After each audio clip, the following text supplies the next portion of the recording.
Ito na, mga kababayan, breaking news po. Hontiveros, De Lima, Trillanes at mga gusto pong mawala ang mga Duterte, naninilikado na, nanginginig at talagang nanlalambot na ang tuhod. Bakit po mga kababayan? Dahil po itong Kongreso ay ayaw nang suportahan ang impeachment ni VP Sara. Nako po, tila itong si BBM ang gusto nilang i-impeach. Halaka, totoo kaya ito, mga kababayan? Matindi po ito ha, sapagkat pag si Sara Duterte or si Inday na Vice Presidente ang manalo po bilang Pangulo sa susunod na halalan, ay alam na itong mga nagsakdal at nanggipit dito sa pamilya Duterte at kung sino po ang dahilan bakit si Tatay Digong ay nandun na nilalamig sa ICC, ay merong maghihimas ng rehas dito. Ngayon po mga kababayan, ang matinding balita dito, ito ngang mga congressman ay ayaw na pong suportahan itong impeachment laban kay Sara Duterte. Mga kababayan, pakinggan po natin itong sinasabi po ni House Puno, ni Congressman Puno. Posible impeachment versus Marcos Duterte may not be supported in the House. Halaka, mga kababayan, panoorin po natin. Nako, yari, tangalista, bobolista. Paano na yan? Mag-iiyakan kayo. Nako po. Yari na. Tatay Digong uuwi na. Nako po, yari kayo. Ito na, maghihimas ang rehas nito. Ilang taon na lang ang panunungkulan ni BBM. Papalitan na ni Sara. So ngayon mga kababayan, delikado ang mga ito. Pakinggan po natin. Ito po. Ano po, ay balita namin, may magfa-file ng impeachment complaint laban kay Pangulong Bongbong Marcos sa Congressman Puno. Anong basa ninyo? Sa palagay niya, iuusad ba yan? Alam mo, sa akin, at saka sa maraming nakakausap ko, no, parang sa Congress, parang sawa na kami sa impeachment eh. Ang dami-daming pinag-uusapan na, ang dami nating problema. Hindi pa nga natatapos itong pag-iimbestiga dito sa mga nangyari sa mga flood control, di ba? Tuloy-tuloy pa yan. Si Senator Lacson, tuloy-tuloy pa yung investigasyon niya at mabuti na lang, no? Tinutuloy niya yung investigasyon niya. So, palagay ko marami pa kami dapat isipin. Siyempre, katungkulan namin na pag may dumating na impeachment complaint, titignan namin. Di ba? Basahin namin kung meron bang base yan o wala. Pero sa tingin ko, kung hindi naman napakaseryoso, napakalinaw ng ebidensya at mga ano lang, kung parang namumulitika lang yung mga nagpa-file ng impeachment, kami talagang hindi na namin talaga, NUP at saka ako personally, hindi na namin talaga papansinin niya. Parang sayang lang ang oras. So it goes also for any attempts to impeach the Vice President. President and Vice President. Nay, may bisita kayo. Ayan mga kababayan, tila wala na po silang gana dito na mag-file ng impeachment. Even kay BBM, ayaw na din. Magandang balita ito mga kababayan. Dahil wala pa ngang napapakulong na mga animal na mga magnanakaw dito sa flood control. Tapos hahaluan nyo ng impeachment. Yung mga pangako ni BBM nasaan na? Walang nangyari. Puro budol ito. Kaya nga sabi ni Puno, ay wala na, wag na. Wala pa nga nakukulong eh. Yung pangako niyang 20 pesos sa bigas, wala pa eh. Siya ba nagsabi nun, mga kababayan? Yun yung sabi ng komento. Pangako ng pangako. Puro yabang. Kain suka. Yung mga Chinese, binigyan ng papeles, papunta ng Pilipinas. Mga kababayan, manggigigil kayo dito eh. Tuloy pa natin ha. Ano sabi dito? Ito po mga kababayan, para po malaman yung katotohanan dito na talagang kakaiba. Kakaiba mga nangyayari ngayon. Yung mga magkakakampi, magkakaaway na. Itignan nyo. Unti-unti nang nagsisilipatan dito kay Sara Duterte. Yung mga kakampi ni BBM, kumakalas na. Tignan nyo, dating kakampi niya Kongreso, impeachment, solid na solid. Nung unang impeachment, ngayon ayaw na. Ibig sabihin, merong sigalot na dito mga kababayan. Tuloy natin ha, para po malaman nyo. Lahat na impeachment parang wala nang saysayan eh. Kasi, ang dami na oras na nalagay dyan eh. Kung saan-saan na nakarating yung mga impeachment na yan eh. Tapos ang nakikita natin, siguro, hindi siguro malinaw at hindi gusto ng tao talaga kasi walang dinadatnan eh. Oh. At ang dami natin kailangan pag-usapan. Alam mo, pag pumasok tayo sa impeachment, magko-committee hearings yan sa the Committee on Justice, ang daming haka-haka na naman, alam mo, at mawawala yung isip ng tao sa mga tunay na problema natin. Yung pagandahin natin ang gobyerno natin, gawin natin matino ang ating pamahalaan kung talagang pinagdududahan ng ating mamamayan yan, bawiin natin ang kanilang pagtitiwala, di ba? Tama na tong nagbabangayan, puro politika. Na alam naman natin walang pupuntahan, di ba? Kasi yung Senado ngayon sa tingin ko mahirap na may ma-impeach diyan eh. So pwede na may mag-i-sponsor, 'di ba? May mag-i-sponsor din naman talaga niyan, pero yung usad, malamang hindi uusad diyan at mauwi sa talagang impeachment. Tingin ko mauwi sa committee at most, no? Pero yung mga boboto yung 130 wala na yon. Unang-una, yung Supreme Court decision parang medyo pinahirap na yung ganyan na sistema eh. So, tingin ko, pupunta sa committee, tsaka kung nandiyan siya sa committee, di pabayaan na lang natin doon at ituloy natin yung lahat ng ibang trabaho ng Kongreso. Marami tayong kailangan gawin, Alvin eh. Oo Itong nga. taon na to, Sus Maria Josep, bumagsak yung economy natin. Ang dami nang nangyari. Kailangan tutukan natin mga problemang gano'n. Hindi na pwede itong gano'n. Puro politika na lang at saka wala namang karason-rason. Pero Kaya nakakainis itong itong mga barsaga na ganyan dahil talaga, hindi ba? Pero technically kung pwedeng sabayan, ibig sabihin sabay na nasa komite yung impeachment laban sa presidente at sa vice presidente, okay lang yun, kakayaning asikasuhin ng chairman ng komite yun. Alam mo, 'di ba, may patakaran na hindi ka pwedeng filean within 1 year of the last impeachment filing. Tama. So ang kay Vice President mo ang matatapos yung 1 year period sa February. Kaya naririnig ko na marami nag-iisip-isip. Ngayon, yung kay Pangulong Marcos, ang alam ko I might be wrong. Ang alam ko bandang May na file yung laban sa kanya.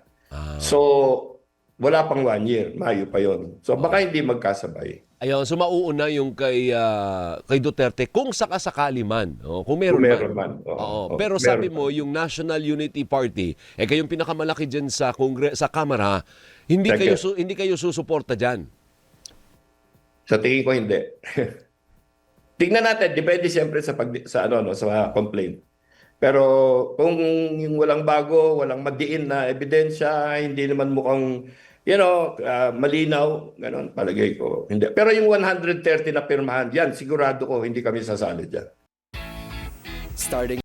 Nakita nyo mga kababayan, tila wala ng gana po ang Kongreso dito. Itong grupo ni Puno, yung kalaban ni Barsaga, totoo nga naman, wala namang kasay-say-say ito na pinaggagawa nyo dyan. Itong impeachment ni Sara Duterte. 'Di ba? Kung yung isang impeachment, ituloy nyo. Yun ang sabi ng komento. Kasi nga siya tinuturo dito mga kababayan, 'di ba? Ano masasabi nyo dito? Sino ang gusto nyong ma-impeach dito? Mga kababayan, BBM or Sara, mamili kayo. 'Di ba? Tuloy pa natin. Ano bang sinasabi ni Puno? Ang tindi ng mga laban, kaya iyakan po dito mga dilawan. Itong sila bangagista, wala na. Nanginginig na mga ito. Kung hindi na i-impeach ito, alam na this. Alam na this ito mga kababayan. One last, gaano katotoo ang chismis na ikaw ang susunod na Speaker of the House? May mga kumakalat na ganyan, Congressman Puno Ang tagal na niyan, hindi ko alam sino nagkakalat ng ganyan, Alvin. Oh. Alam mo ako, sinisuporta ko si Speaker Bogie D. kaibigan ko siya, wala naman ako nakikita so far, no, na dapat ikabahala. So wala akong kaplano-planong ganyan, Alvin. NUP din yan, si Speaker Boji. Hindi, he is a Ayun. Partido Federal, and then Federal. historically ang mga D ay galing sa NPC, National People's Coalition. Ayun. Wala namang plano yung mga kamiyembro mo na, teka muna, tayong pinakamalaki. Dapat galing sa atin yung speaker, ah. Bakit hindi ikaw, Congressman Puno, speaker? Hindi, ang pinakamalaki is Lakas. Pangalawa lang kami at medyo halos tabla lang kami sa National People's Coalition o NPC, no? Pero bakit hindi ako din meron mag-time speaker ngayon? Pabayaan muna natin siya, tignan natin kung paano yung pagbabago sa ating Kamara, no? At sa akin, nandyan siya, pinili siya, bigyan natin ng pagkakataon, di ba? So wala namang need, kumbaga, maayos namang nagtatrabaho yung kasalukuyang speaker, hayaan mo na natin siya. Sa ngayon, no? Kasi alam mo, ang problema kasi namin ngayon sa House, marami, no? Dahil dito sa nangyari dito sa budget na to, maraming mga alinlangan ngayon, hindi malinaw sa aming mga congressman paano kikilos, ano? Sige po. Halimbawa, dun sa atin mga health assistance natin. Yung ginawa nilang report sa BICAM, parang medyo napagbawal na lahat ng mga public officials, hindi lang congressman, ano. Ayan mga kababayan, ang sinasabi ng komento dito. Manalig tayo sa lumikha. Lahat may hangganan at katapusan. Karma is real. Halaka. Anything can happen worse for the president administration but the best for Sara Duterte. Grabe mga komento mga kababayan ko. General, wag pa rin tayo maniwala. Mga sinungaling mga yan. Sayang sana matuloy para makita ng buong madla kung papaano lalampasuhin ng tadhana ang mga kongresista. Magandang balita yan. Dapat si BBM ang ma-impeach, halaka. But it doesn't mean to stop the issue ng PhilHealth and flood control issue. Wag tayo siguro sir, baka strategy lang nila yan. Alalahanin natin, iba pag pera ang pangungusap. God is good always. Baka style lang nila yan. Tingnan natin ang mga boys and girls. Mabuti naman po, talaga nakakasawa na mga pig kabayo government. Kaya nga sinasabi na malamig ang impeachment. Si Bangag may impeachment.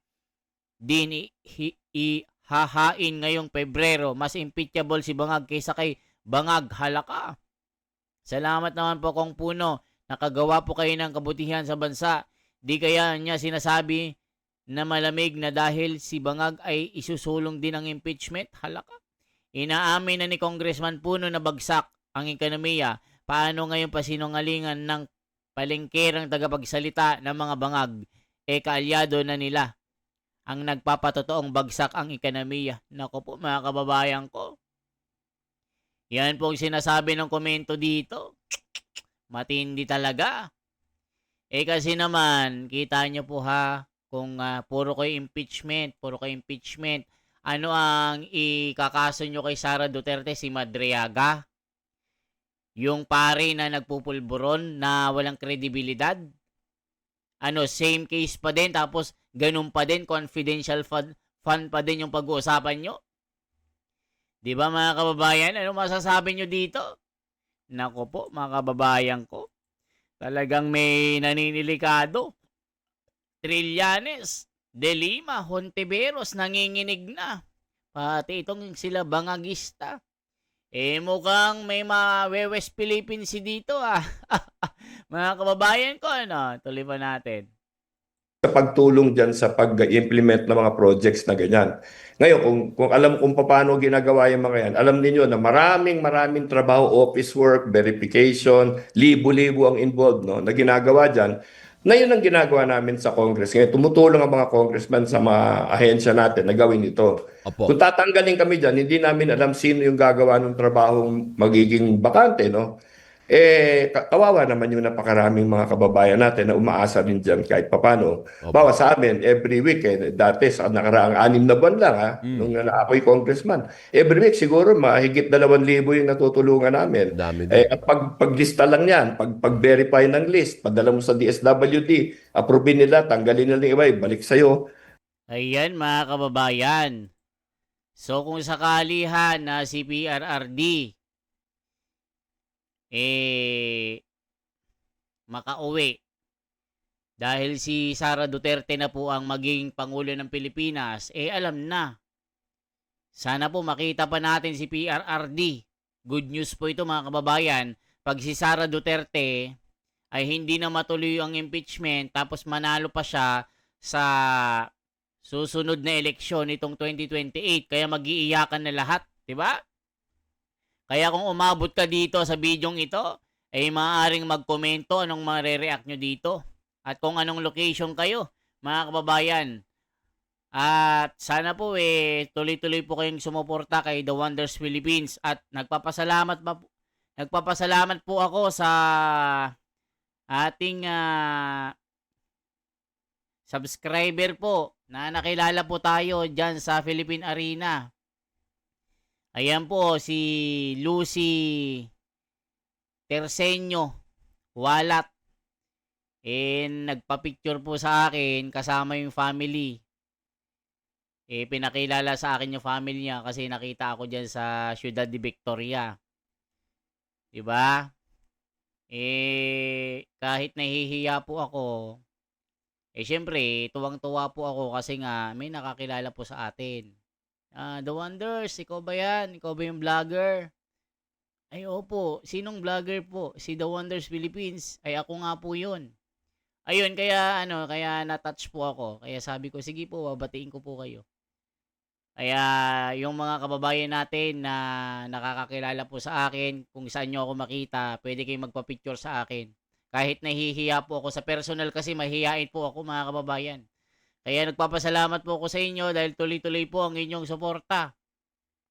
At sa mga kababayan natin na OFW, mga kapatid, mga kababayan abroad, saan man po kayo kung napapanood yung video ito, maaring mag-react po kayo mga kababayan at i-share yung video ito dahil itong congressman, itong kongreso wala na. Ayaw na nilang suportahan ng impeachment na ito. Mas gusto nila si BBM. Mga kababayan, kaya salamat po. Papasalamat po ako sa mga kababayan natin na tuloy-tuloy na laging nanonood. Sana po i-share at i-subscribe niyo po ang ating YouTube channel. Salamat po ng marami. Mabuhay po.